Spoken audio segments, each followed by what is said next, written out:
उसका नाम तो श्रुति हो।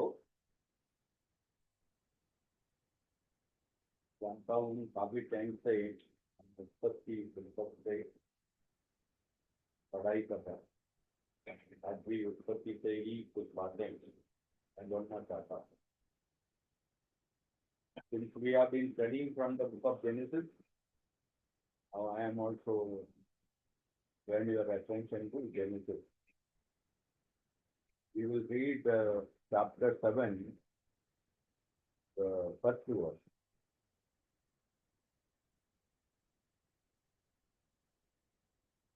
और 7वां अध्याय का पहला कलम पढ़ेंगे। तब यहोवा ने नूह से कहा, तू अपने सारे घराने समेत जहाज में जा, क्योंकि मैंने इस समय के लोगों में से केवल तुझी को अपनी दृष्टि में धर्मी पाया है। ईश्वर हर एक मनुष्य के लिए 3 बातें करना चाहते हैं। God wants to do 3 things for all people. 3 बातें हर एक मनुष्य के लिए करनी चाहिए। पहले उसके अंदर काम करना चाहते हैं। God wants to work in us. दूसरा है ईश्वर हमारे द्वारा बहुत कुछ इस जगत में करना चाहते हैं। God wants to work through us. तीसरा है हमारे लिए ईश्वर काम करते हैं। God wants to work for us. अगर इस मनुष्य के बारे में नूह के बारे में देखें, ये तीनों बातें हम तो देख सकते हैं। ईश्वर कैसा उसका जीवन में काम किया, कैसा उसके द्वारा काम किया, कैसा उसके लिए काम, ये तीनों बातें हम देख सकते हैं। तो पहला बात मैं बोलना चाहता हूँ, ये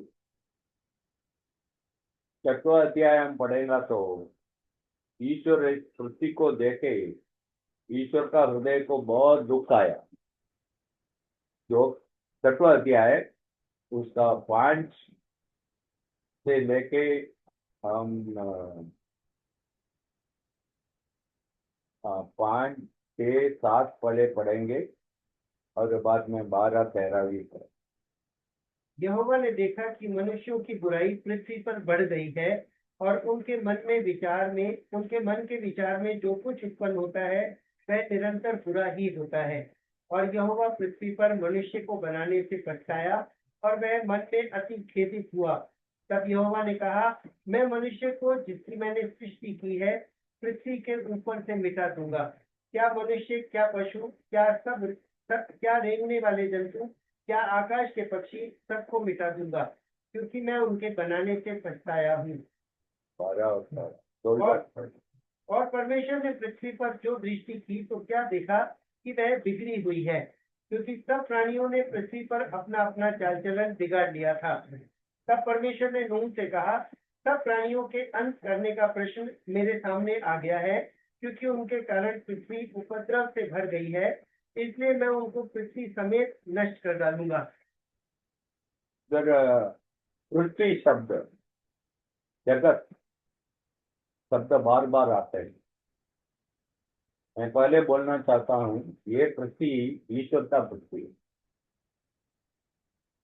हम जब हम रहते हैं, चलते हैं, बढ़ते हैं, इधर से हवा लेते हैं, रोशनी लेते हैं और इधर से पानी पीते हैं और खाना खाते हैं। ये सब कुछ इधर ईश्वर मनुष्यों के लिए, बाकी प्राणियों के लिए बना के रखा।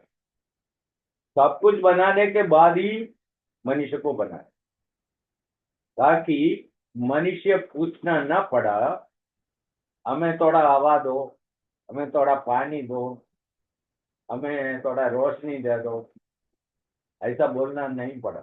ईश्वर मनुष्य का जरूरत सब समझ के, उनका जरूरत सब पूरा करने के लिए जो कुछ व्यवस्था इधर करना, सब कुछ और उधर मनुष्य को रखा।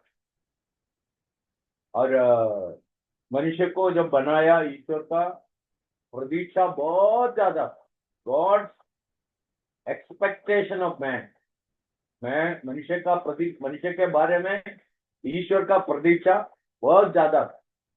इसलिए ईश्वर जब मनुष्य को बनाया, ईश्वर क्या बोला? पूरा सृष्टि के ऊपर राज्य करो, सारे प्राणियों के ऊपर। मतलब मनुष्य को राजा बना के इधर लाया। हम पाप में गिरे हुए मनुष्यों को ही देखते हैं। हम में से कोई पाप इस पृथ्वी में मनुष्य के जीवन में आने से पहले मनुष्य कैसा था वो हम देखा नहीं, इसलिए हमको वो पूरा समझना मुश्किल है। और ईश्वर जब उत्पत्ति का पुस्तक में हम पढ़ते हैं मनुष्य को ऐसा बनाए, इसलिए ये ईश्वर का पृथ्वी है, ये सब ईश्वर का ही। और ईश्वर इधर निरीक्षण करते, कौन क्या करते हैं, इधर क्या हो रहा है, ईश्वर निरीक्षण करते हैं। चलिए हम पांचवा कलम में क्या पढ़ते हैं? यहोवा ने देखा कि मनुष्यों की बुराई पृथ्वी पर बढ़ गई है, बुराई बढ़ गई है, और उनके मन के विचार में जो कुछ उत्पन्न होता है वो निरंतर बुराई होता है। ठीक है? अभी मनुष्य बुरा करता है क्यों? यदि हमारे बारे में हम लिखे, हमारा गलतियां लिखे, हम शायद हार्ट अटैक से मर गए। ठीक है? कितना गलतियां हमने, कभी कभी आज भी मेरा पुराना जीवन में और प्रभु में आने के बाद भी मेरा मूर्खता के कारण मैंने किया हुआ गलतियां, कई बार शैतान मुझको मेरा मन में लाके मुझको परेशान कर, और शैतान का ये काम है। अरे वो बोलने के कारण मैं उसके ऊपर कैसा विजय पाना उसके बारे में बताता हूँ। अब में से काफी लोग मार्टिन लूथर के बारे में सुना है। मार्टिन लूथर उद्धार पाने के बाद आत्मिक जीवन में बढ़ते थे। एक दिन एक स्वप्न में शैतान उसको उनका बहुत पापों को दिखाया, तुमने ये पाप किया वो पाप किया, ऐसा एक 1 2 3 4 ऐसा दिखाया। थोड़े समय के बाद मार्टिन लूथर, और शैतान बोला तुमने ये सब पाप किया है, और वो सही है। फिर मार्टिन लूथर उनको क्या बोला मालूम है? शैतान को क्या बोला? यीशु मसीह का खून सारे पापों से हमें शुद्ध करता है, चलिए उसके ऊपर लिख लो, यीशु मसीह का खून हमें सारे पापों से शुद्ध करता है। कभी कभी हमारे मन में भी शैतान ऐसा बातें डालते हैं, क्या करना है? उसका सब पूरा क्षमा हो गया, ठीक है, कल भी कुछ गलती किया, उसका भी क्षमा हो गया। और एक बार ईश्वर क्षमा किया, वो ईश्वर वाला है, मैं उसको वापस याद नहीं करूँ। मनुष्य और ईश्वर में बहुत बड़ा फर्क है। मनुष्य क्षमा करता है, याद रखता है। ईश्वर का स्वभाव है, मैं क्षमा भी कर सकता हूँ, याद नहीं करूंगा, ऐसा ताकत मुझको है, वो ईश्वर करता है। इसलिए हम समझना है। इसलिए मनुष्य बुराई करते हैं, और ईश्वर मनुष्य को देखा कैसा था, निरंतर उसका विचार, उसका हृदय में दोष और बुराई है, बुराई। अभी हम ये वो नया जन्मेला एक बच्चा को देखेंगे तो इसको गुस्सा कहाँ से आता है? ऐसा मुझको लगता है 2 3 महीने के अंदर ही गुस्सा दिखाए। तो बच्चों को देखा है तो 2 3 महीने के अंदर वो गुस्सा दिखाना शुरू करे, और बाद में कुछ मिला नहीं है तो आवाज करे ऊपर। और दूसरों का खिलौना अपने लिए लेके रखना, छुपा के रखना, वो सब उसको आता है। चलिए थोड़ा बात करना शुरू करता है, झूठ बोलना शुरू करना। ठीक है?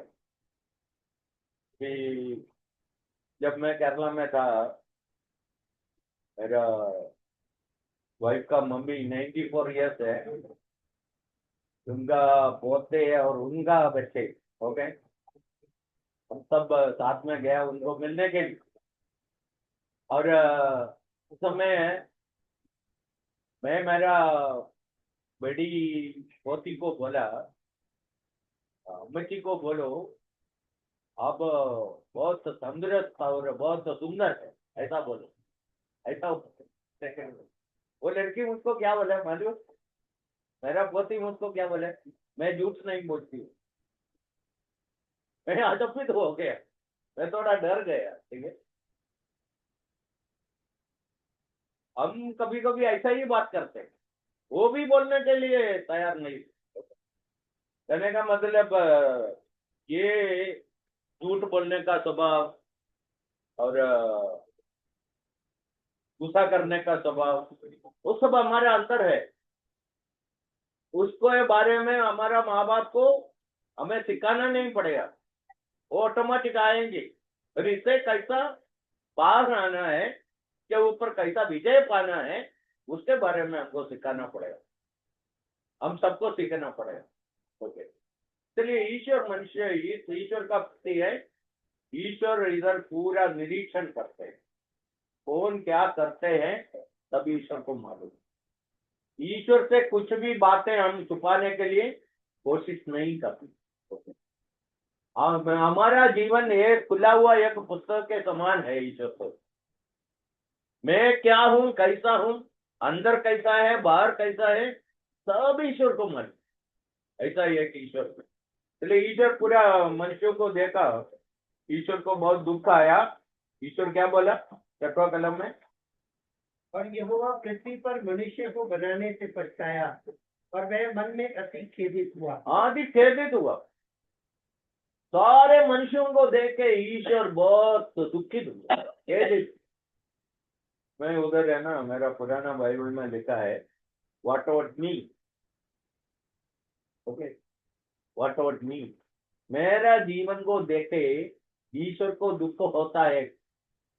जब हम पाप करते हैं, गलती करते हैं, गलत रास्ते में चलते हैं, ईश्वर को दुख हो। और उस समय में, उस जमाने में इस मनुष्य को, नोआ को ईश्वर क्या बोला?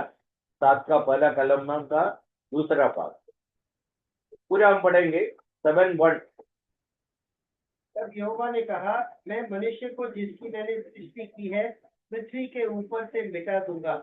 क्या मनुष्य, क्या पशु, क्या रेंगने वाले जंतु, क्या आकाश के पक्षी, सबको मिटा दूंगा, क्योंकि मैं उनके बनाने से पछताया हूँ। 7 का है। तब यहोवा ने नूह से कहा, तू अपने सारे घराने समेत जहाज में जा, क्योंकि मैंने इस समय के लोगों में से केवल तुझी को अपनी दृष्टि में धर्मी पाया है। इतना पाप से भरा हुआ जगत में सारे लोग अंदर बाहर अपवित्र है, अशुद्ध है। ईश्वर एक मनुष्य को मैं देखा, उनको यह सर्टिफिकेट देता है, क्या बोला है? मैं इस समय के लोगों में से केवल तुझी को अपनी दृष्टि में धर्मी पाया। ईश्वर के दृष्टि में एक व्यक्ति धर्मी होना बहुत कठिन बात है। ठीक है, शायद हम हमको धर्मी बना सकता है। हम क्या करते हैं, हमारे जीवन को दूसरा जीवन लोगों के साथ तुलना करते हैं।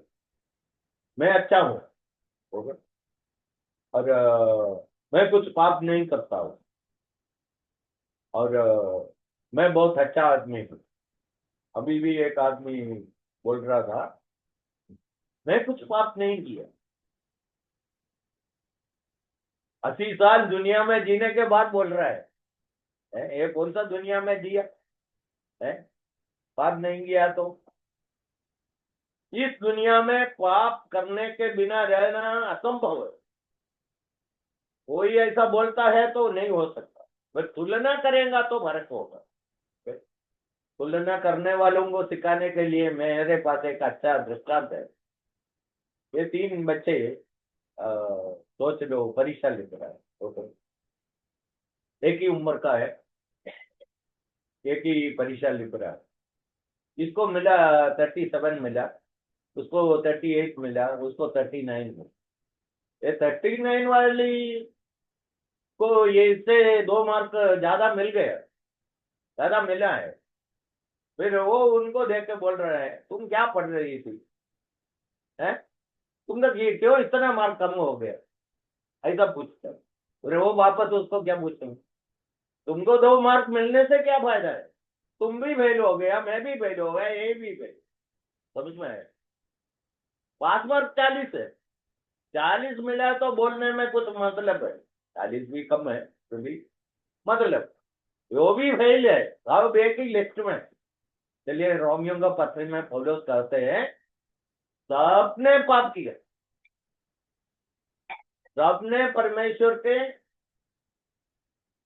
सामने पापी हो गए, सब पापी, हम सब फेल हो गए, पास मार्क किसी को नहीं। तुलना करेंगे तो कुछ लोग अच्छे हैं, कुछ लोग बोलते हैं मैं प्रार्थना करता हूँ, बाइबल पढ़ता हूँ, चर्च में जाता हूँ, पैसा देता हूँ, ये करता हूँ, और वो नदी में जाके स्नान लिया, और उधर गया इधर गया, ऐसा बहुत कुछ लोग बोल सकते हैं, और वो सब पास होने के लिए पर्याप्त नहीं है, वो समझने का। इसलिए ईश्वर के सामने धर्मी होना एक बड़ा बात हो गया। हम नया नियम में आएगा तो ईश्वर हमें धर्मी बनाएंगे, कब बनाएंगे, जब हम हमारा पाप को कबूल करेंगे, हमारा जीवन को ईश्वर के सामने अर्पित करेंगे, जैसा है वैसा अर्पित करें, ईश्वर उस जीवन को साफ करके मैं शुद्ध करता।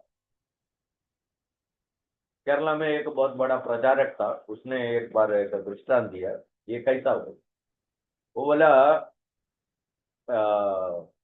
एक आदमी का ऑपरेशन करना है, ऑपरेशन करना है तो पहले उसको लिख के देना है, उसका टाइम चाहिए, वो कहें, और बाद में वो जब टेबल के ऊपर जाते हैं डॉक्टर के सामने, एकदम जैसा वो चाहता है वैसा लेट जाता है, बाद में डॉक्टर ऑपरेशन कर सकता, जबरदस्ती पकड़ के नहीं करता, वो खुद अपना जीवन डॉक्टर के हाथों में देता है।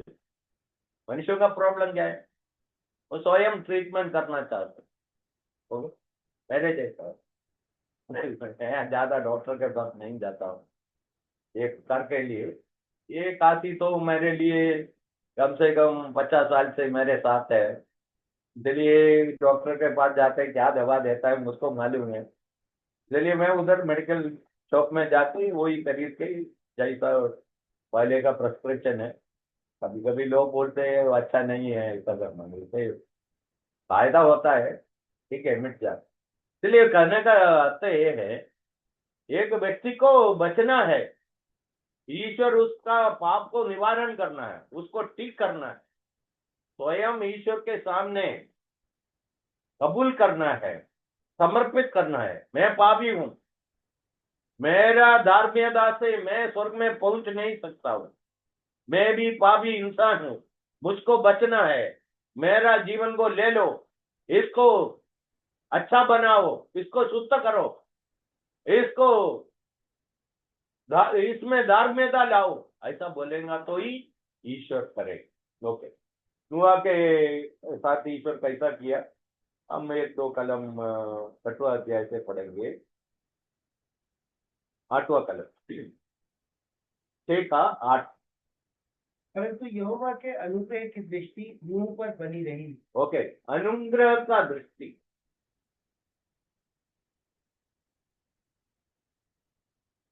Grace in the sight of God, Noah found grace in the sight of.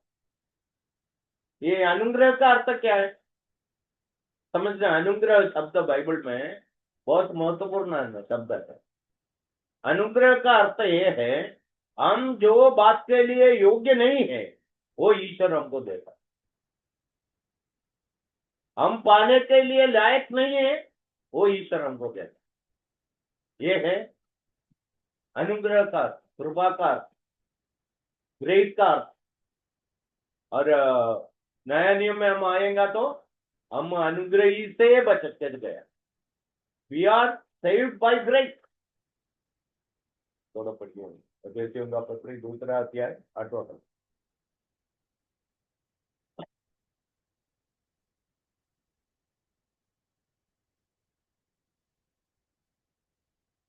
उनको भी थोड़ा दिखाओ। नहीं, आप बाइबल मत खोलो, इधर ही देखो, इनका मदद ले लो। 2:8। क्योंकि विश्वास के द्वारा अनुग्रह ही से तुम्हारा उद्धार हुआ है। ओके, विश्वास के द्वारा अनुग्रही से तुम्हारा उद्धार हुआ। By faith, through faith, by the grace of God we are saved. We are saved by the grace. हम उद्धार पाने के लिए लायक नहीं था, ईश्वर हमें अनुग्रही से बचाया। और बचाने के लिए हम क्या किया? हम विश्वास, विश्वास। वो शब्द हम इब्रानियों का पत्री 11वां अध्याय में, इब्रानियों का पत्री लिखने वाला 11वां अध्याय में युवा के बारे में जो बोलते हैं,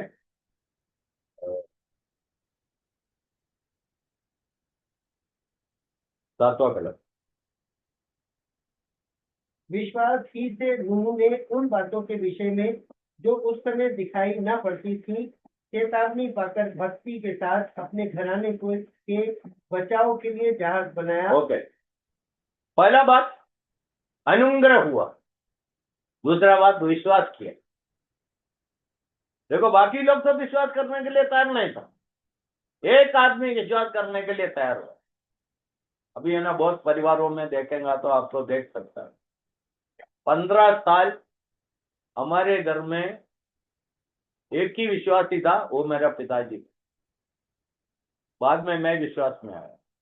15 साल एक ही विश्वास। आज भी ऐसा कुछ परिवार हम देख सकते हैं। और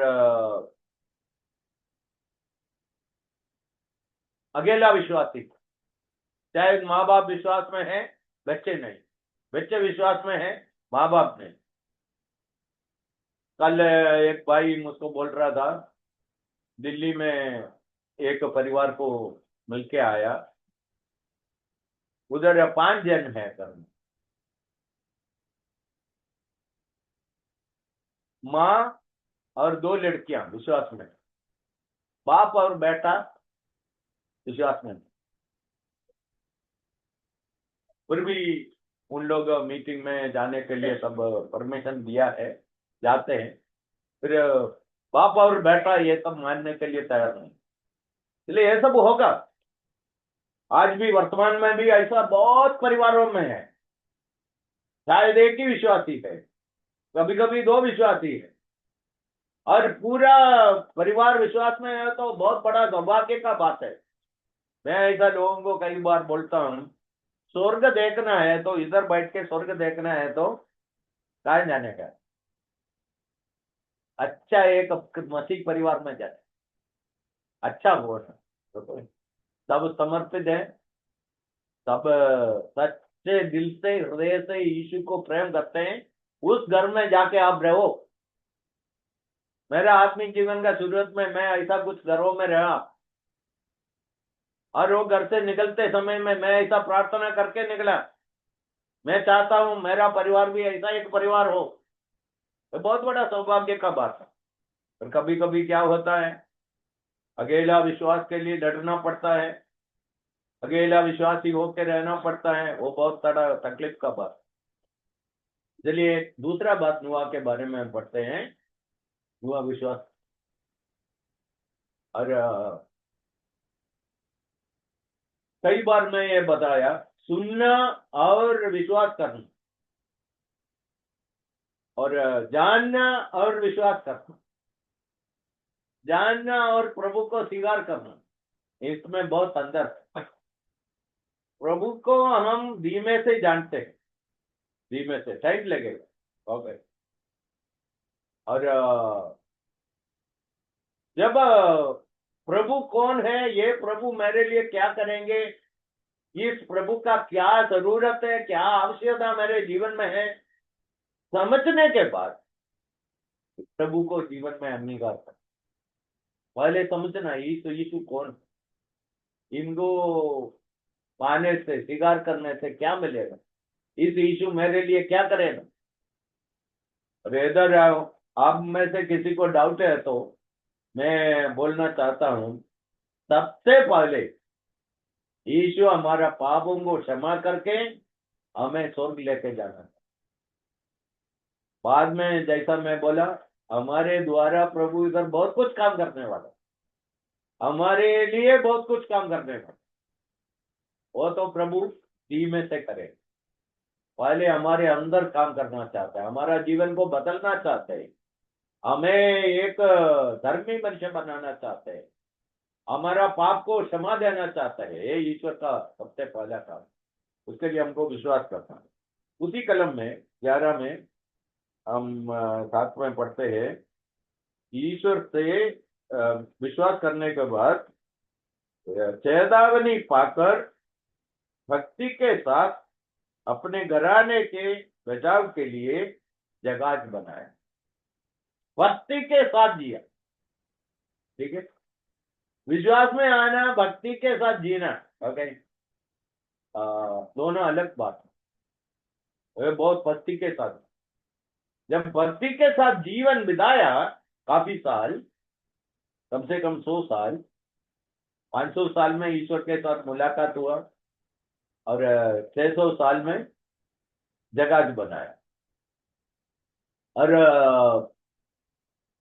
100 साल का जीवन को देके ईश्वर बोला, इस पीढ़ी में मैं तुमको धर्मी देगा।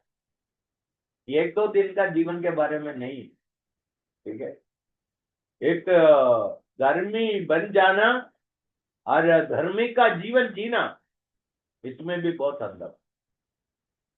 रोज रोज हमको हमारा जीवन को समर्पित करके प्रभु के साथ चलना है, तब हम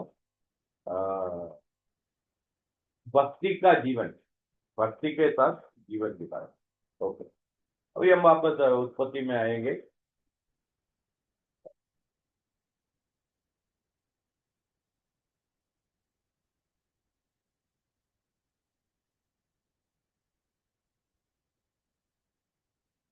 चलिए, पहले हमने जो देखा है ईश्वर का पृथ्वी में ईश्वर मनुष्यों को बना के रखा। दूसरा है, ईश्वर को मनुष्य के बारे में प्रतीक्षा बहुत है, इधर उनके प्रतीक्षा के विरुद्ध में सब कुछ चल रहा था और ऐसा पीढ़ी के बीच में ईश्वर एक मनुष्य को मिला।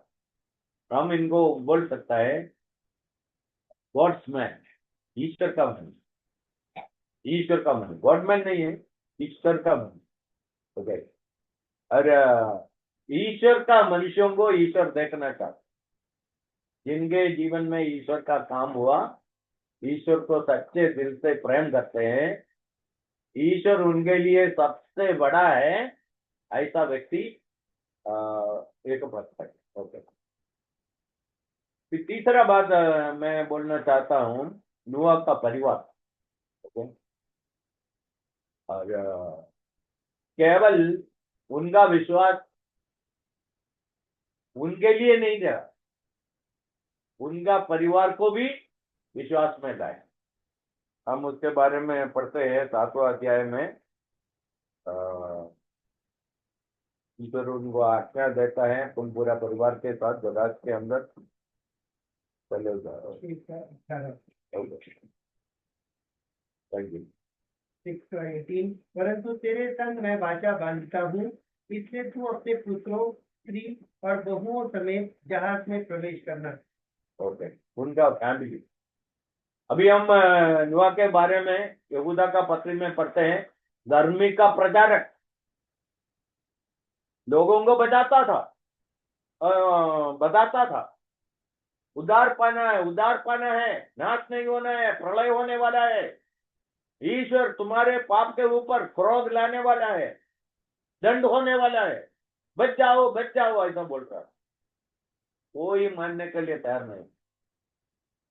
और समझना है, नुआ का परिवार, उनका भाइयों, उनका बहनों, उनका वाइफ का भाइयों, वाइफ का बहनों, जो रिश्तेदारों नजदीक है, फिर कजिन हो गए, ऐसा बाकी रिलेटिव, उनमें से भी कोई मानने के लिए तैयार नहीं, इधर कोई आगे नहीं आए। और ये 3 लड़कियां, उनका 3 बहुओं, 3 घर अलग अलग घरों से आई है। और उन लोग भी जाके बताया होगा, ईश्वर का क्रोध इस पृथ्वी के ऊपर आने वाला है, सबका नाश होने वाला है, ज्यादा समय इस जगत ऐसा नहीं जाएगा, ईश्वर का दंड जरूर आने वाला है। बचने के लिए प्रलय होने वाला है, उसमें से बचने के लिए ईश्वर का आज्ञा के अनुसार, वचन के अनुसार मैंने ये जगह बनाया, इसमें प्रवेश करेगा तो ही बचेगा। कोई तैयार नहीं था। उधर एक बात हमको बहुत थोड़ा आनंद देने वाला है। इस प्रचारक का प्रचार उसका पत्नी मान ली, सुन ली, और उनका 3 लड़के मान लिए, और उनका 3 बहुओं मान लिए। वो छोटा बात है। भी मैं कुछ प्रचारकों को देखा है, उनका बच्चे उनका बाप को बात है, कहना नहीं मानते, सुनना भी नहीं चाहते, बैठना भी नहीं चाहते, और ये संडे चर्च चलाता है, उनके बच्चे तो जगत में घूमते हैं। ऐसा प्रचारक बहुत है दुनिया में। नुआ ऐसा नहीं था। नुआ उसका परिवार के समेत परिवार को विश्वास में लाए। फिर बाद में मैं थोड़ा कुछ बात बताऊंगा। परिवार को लाए।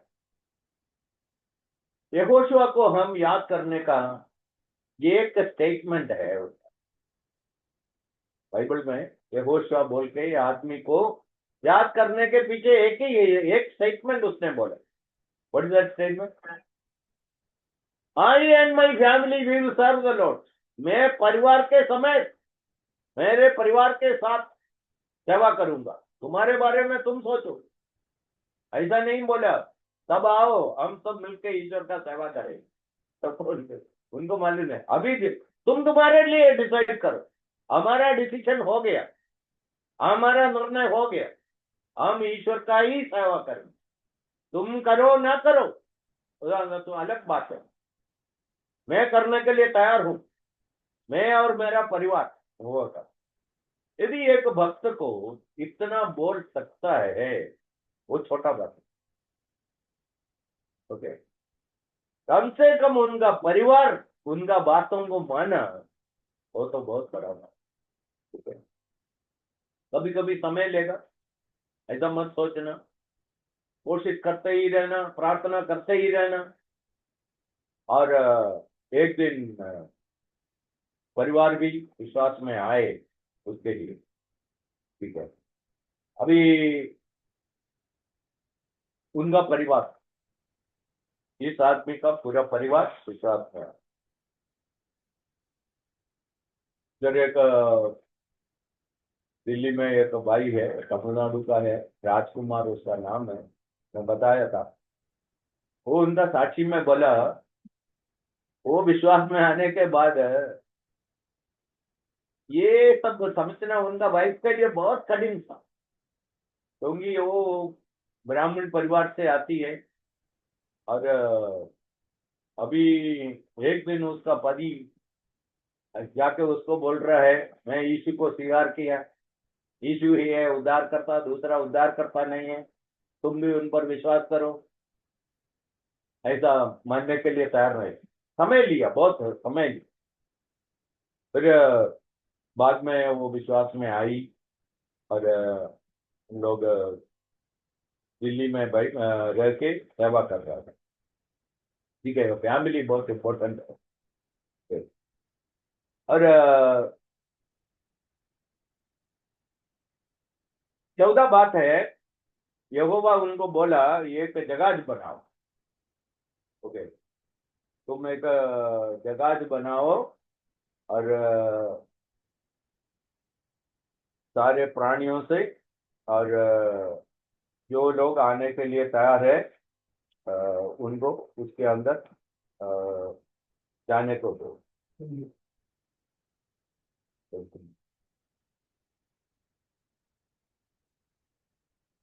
या, ये 6 का है।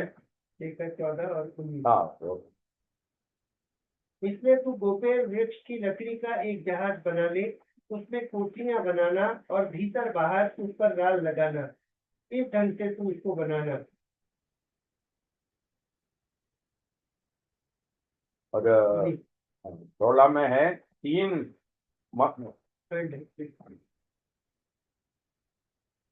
जहाज में एक खिड़की बनाना और उसके एक हाथ ऊपर इसकी छत बनाना, और जहाज की एक ओर एक द्वार रखना, और जहाज में पहला दूसरा तीसरा खंड बनाना। हाँ, पहला दूसरा और तीसरा खंड बनाना, 3 स्टोरी। ओके,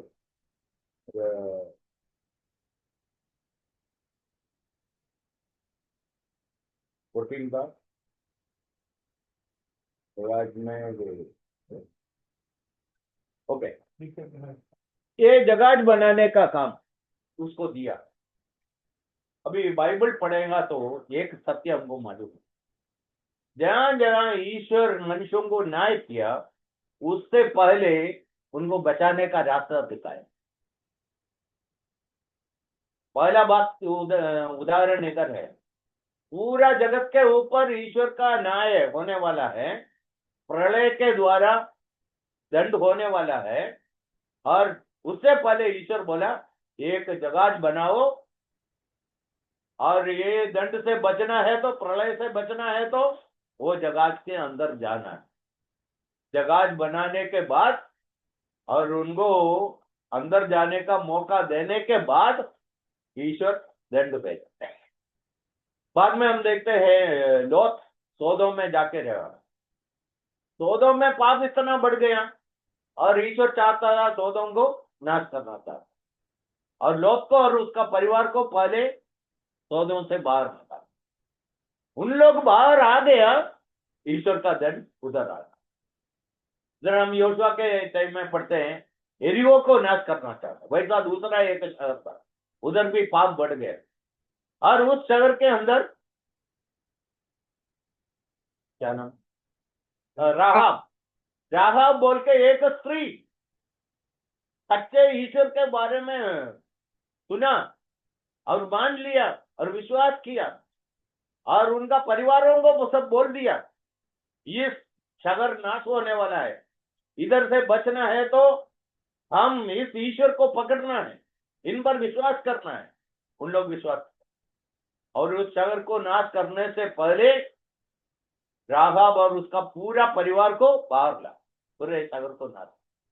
से हम क्या समझना है, जहां जहां ईश्वर न्याय किया, न्याय होने से पहले मुक्ति पाने के लिए, बच जाने के लिए ईश्वर रास्ता खोल के दिया, और मनुष्य वो रास्ता अपनाने के लिए तैयार नहीं है तो उनको दंड मिल गया।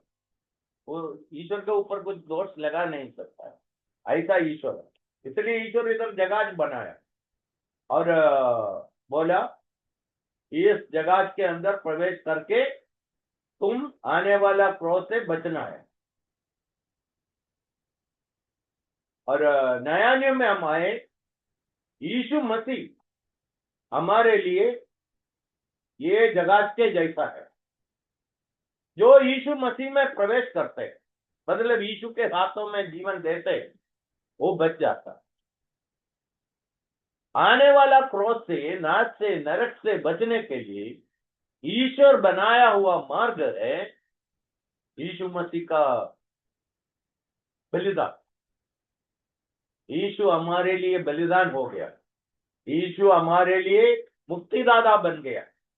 यीशु में मुक्ति है। हम उस व्यक्ति में, हम व्यक्ति के हाथों में हमारा जीवन है। नया नियम का एक कलम हमको याद रखना है, 2 कुरिन्थी 7 का, If any man be in Christ, he is a new creation. Eh? 5:17. Okay, sorry. इसलिए यदि कोई मसीह में है तो वह नई सृष्टि है, पुरानी बातें बीत गई है, देखो सब बातें नई हो गई हैं। ओके, और उधर क्या लिखा है, और एक बार पढ़िए। इसलिए यदि कोई मसीह में है, यदि कोई, यदि कोई मसीह में है वो नया सृष्टि है, पुराना बातें सब चला गया, देखो सब कुछ नया हो। तो यीशु के हाथ में हमारा जीवन जब देते हैं, ईश्वर हमें एक नया सृष्टि बनाता है, हमारे जीवन में बदलाव बताता है। हम उस दिन से क्या होगा, जो चीज को हम ज्यादा पसंद करता था उस चीज को हम छोड़ेंगे, और जो चीज को हम पसंद नहीं करता था, हम समझ लिया ये ईश्वर के दृष्टि में मूल्य चीज है, बड़े ईश्वर के लिए, ईश्वर के सामने सबसे मूल्यवान चीज है, हम उसको पकड़े।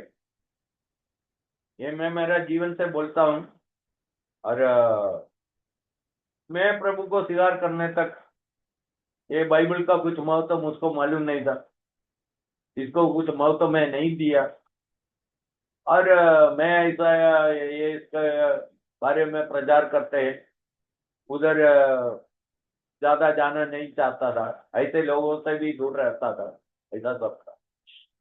और प्रभु को जो दिन मैं स्वीकार किया, दूसरे दिन मेरे अंदर बाइबल पढ़ने का बहुत बड़ा भूख आया। अरे मैं सब लोगों से थोड़ा छुपाना चाहता था, अरे बाइबल मैं छुपा के लेके कैसर के अंदर जाके उधर बैठ के ही मैं बाइबल पढ़ता था। और मैं बोलना चाहता हूँ, ये ईश्वर मेरे अंदर डाला हुआ बात। फिर प्रार्थना करना शुरू किया, प्रार्थना करने को बराबर नहीं आता था, फिर भी जैसा हम बात करते हैं वैसा है प्रार्थना, ईश्वर को बोलते हैं, ओके मैं बाकी जीवन आपके लिए जीऊंगा, और मुझको अगुवाई कर, मेरा मदद कर, जो रास्ते में चलना है बता के दो, मैं मेरा मर्जी के अनुसार जीना नहीं चाहता था, रोज बोलता था, बार बार बोलता था, और कोई मेरे पास नहीं है वो आपको समझने का, मैं मुझको थोड़ा एडवाइस देने के लिए, अगुवाई करने के लिए कोई नहीं था, ऐसा ही होता। फिर धीमे से ऐसा प्रार्थना में जाने का मन मुझको हो, कोई आके बुलाया नहीं, मैं जाने स्वयं गया, और कभी कभी खान आन सब खोल के बैठता था, ओके इतना सुनना चाहता था। और उस समय उधर कोई ऐसा लिखते मैं नहीं देखा है, और उन लोग जो बोलते हुए आए थे वचन, मैं बाइबल के आखिरी पेज में लिखना शुरू किया, उधर से मेरा बाइबल में लिखने का आदत तो हो गया, ओके कहने का मतलब इतना है, जो बातें हमको पसंद नहीं है, हम देख लिया ये ईश्वर के लिए ज्यादा मूल्यवान है, ईश्वर के दृष्टि में वो हमारे लिए मूल्यवान बने, मतलब बाइबल पढ़ना, प्रार्थना करना, ऐसा संगति करना, और बाद में प्रभु के बारे में साक्षी दे, और कैसे लोगों को समझाएंगे, ओके और मेरा पुराना दोस्त सब आके पूछ रहा था क्या हो गया, अरे क्यों हमारे साथ मिलता नहीं, फिर उनको बताना पड़ा, ओके अब वो साक्षी है, ओके क्या बताना है, मैं ऐसा यीशु के साथ चलने का निर्णय किया, मेरा बाकी जीवन मैं यीशु के लिए जीऊंगा। फिर उनमें से कुछ लोग पूछा ये कैसा हुआ, क्या हुआ, थोड़ा मुझे बताया, मैं यीशु का बन जाने के लिए क्या के साक्षी देने का, ओके ये जगह बनाया, और हम इधर पढ़ते हैं तो ये 7 का 13वां कलम है, कौन कौन उसके अंदर गया? ठीक उसी दिन नूह अपने पुत्र शेम, हाम और येपेत और अपनी पत्नी और तीनों बहुओं समेत और उनके संग एक एक जाति के सब बनेले पशु और एक एक जाति के सब घरेलू पशु और एक एक जाति के सब पृथ्वी पर रहने वाले जंतु और एक एक जाति के सब उड़ने वाले पक्षी चलेगा। जहाज में गए। ओके, इधर 8 जन, उनका पूरा परिवार अंदर जाने के लिए तैयार हुआ। जैसा मैं बोला, बाकी उनका रिश्तेदार सब किधर है? उनका भाई और उनका परिवार किधर है? बहन और उनका परिवार किधर है? मिसेस नोआ का रिश्तेदार सब किधर है? नो इमीडिएट रिलेटिव और नो रिलेटिव। कम से कम कुछ लोग सोचना था, चलो इतना साल हम एक ही परिवार का भाग होके रहेगा, चलो हम इनका बात को माने, कोई मानने के लिए तैयार नहीं। मनुष्यों का हृदय कितना कठोर है। ओके, ये हम देख सकते हैं। अभी जगत के अंदर प्रवेश हो गया। अब इधर एक कलम है, यहोवा ने उसका दरवाजा बंद कर, 16 में पढ़ते हैं, पढ़िए। और जो गए वे परमेश्वर की आज्ञा के अनुसार सब जाति के प्राणियों में से नर और मादा गए। तब यहोवा ने जहाज का द्वार बंद कर दिया। यहोवा दरवाजा बंद कर दिया, दुआ नहीं बंद किया। ओके, दुआ लोगों को बुलाता है, आओ आओ, ये आखिरी मौका है, नाश होने वाला है। पर कोई मानने के लिए तैयार नहीं था। और एक बात देख लिया, धीमे से दरवाजा बंद हो गया, बाहर से ईश्वर बंद करके चाबी दे दी। अभी पिछले 2000 साल से जगत में सुवार्ता का प्रचार हो रहा है। हमारे लिए एक उद्धारकर्ता आया, वो बलिदान करके, अपना जीवन को बलिदान करके हमारे लिए उद्धार का रास्ता बनाया। वो उद्धारकर्ता का नाम है यीशु मसीह। और ये समझना है, यीशु जब इधर आया 2000 साल पहले, इधर कितना क्रिश्चियन था? यीशु जब आया कितना था? कोई नहीं था। समझ में आया? आज जितने विश्वासी लोग हैं, सब अलग अलग जाति से, गोत्र से, वंश से यीशु को स्वीकार करके आए हुए लोग। चलिए, कुछ लोग बोलते हैं हम ओरिजिनल है। क्या ओरिजिनल है? कुछ लोग बोल सकते हैं हम है ना, बहुत सालों से, कई पीढ़ियों से हम क्रिश्चियन हैं। सब कन्वर्टेड है, सब जीवन परिवर्तन हो गए।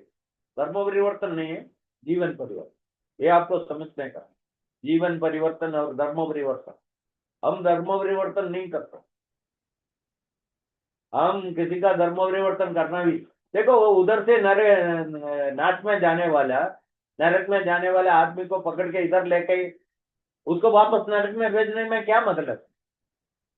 समझ में आया? इसलिए जीवन परिवर्तन होना है, लोगों का जीवन बदलना है, लोग ईश्वर को स्वीकार करना है, ईश्वर के साथ व्यक्तिगत संबंध में आना है, जीवन परिवर्तन होना, ये हम चाहते हैं। इसलिए 2000 साल से सारे जगत में प्रचार हो रहा है। ओके, जो लोग प्रभु को जाना है, स्वीकार किया है, उन लोग जाके दूसरों को बताते हैं। उन लोग जो विश्वास में है, उन लोग जाके दूसरे लोगों को बताते हैं। ओके, अभी कभी कभी मैं मिशनरी बन के जो गए हैं उनके बारे में बहुत सोचता हूँ। अफ्रीका के अंदर भारत जब बिल्कुल विकसित नहीं था, उस जमाने में स्कूल नहीं है, कॉलेज नहीं है, गाड़ी नहीं है, रोड नहीं है, ओके, हॉस्पिटल नहीं है, डॉक्टर्स नहीं है, ऐसा हालत में इधर हजारों मिशनरी लोग आया, इधर का भाषा सीखा। ये पुस्तक सब उनके द्वारा ट्रांसलेट हो गए। इधर आके भाषा सीखे, हमारा मलयालम भाषा हो, तमिल हो, हिंदी हो, गुजराती हो, मराठी हो, सब उनके द्वारा ही ट्रांसलेट। कितना मेहनत किया। मैं 50 साल से इधर उत्तर भारत में हूँ, फिर भी मुझको हिंदी अच्छी तरह बोल नहीं सकता है, मैं, मुझको मालूम है। और तुम लोग कई बार मेरे ऊपर बहुत क्या बोलेंगे, बहुत दया दिखाता है। ओके, आज भी मेरा हिंदी इतना अच्छा नहीं है, ठीक है। और उन लोग थोड़े सालों के अंदर भाषा सीखे, ये इंग्लिश में, इसे ये पुस्तक को गुजराती में, हिंदी में, और मराठी में, तेलुगु में, और मलयालम में। मलयाली लोग सोचते हैं उन लोग बहुत ज्ञानी है, उनके लिए एक बेली को लाना पड़ा इंग्लैंड से, वो आके इसको ट्रांसलेट करके दिए। उधर का कोई बिशप नहीं किया, वो लोग दुर्यानी बोल के बैठे थे, ठीक है। और इसलिए 2000 साल से प्रचार हो रहा है, यीशु मसीह उद्धार करता है, प्रभु में आओ, प्रभु में आओ, जीवन को बचाओ। मैं क्यों ये बोला, एक दिन ये प्रचार बंद होने वाला, ठीक है।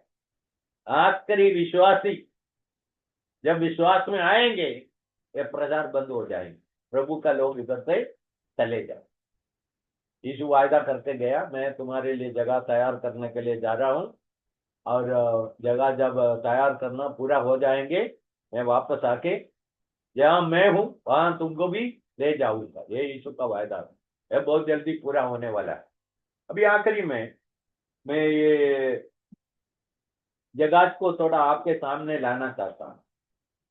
ओके, मेरा संदेश पूरा हो गया।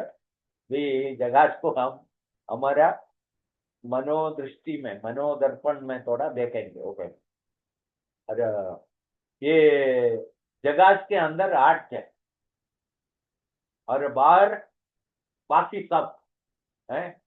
कितना करोड़ है बाइबल में नहीं है, असंख्य लोग, इतना समझ लो, असंख्य लोग बाहर।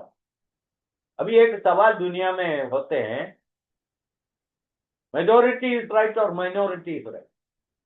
अल्पसंख्यक सही होगा, बहुसंख्यक, और सब क्या बोलेंगे, मेजोरिटी इज राइट, बहुसंख्यक ये सही है।